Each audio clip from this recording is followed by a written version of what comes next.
By removing your belongings. By removing your belongings.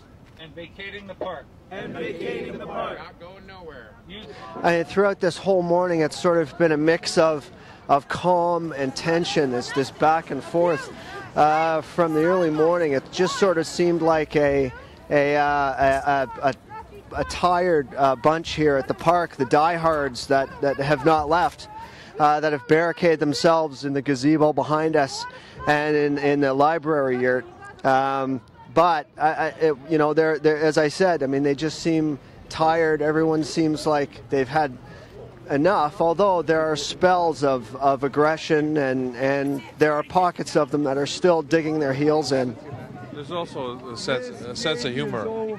You know, the police and the occupiers have been joking back and forth, something I've never seen before, with the officer Needles doing the mic check, and then they followed with the words. So you can see that in its own symbiotic way it's happening.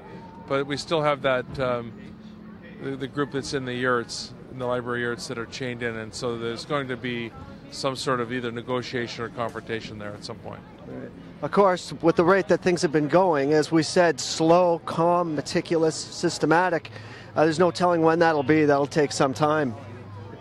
Yeah, I would think so. Let me ask you a question. You know, being in this park and, you know, for yourself, having had a wanted poster and all the different things, but, you know, when you've watched this unfold, what was your impressions of it?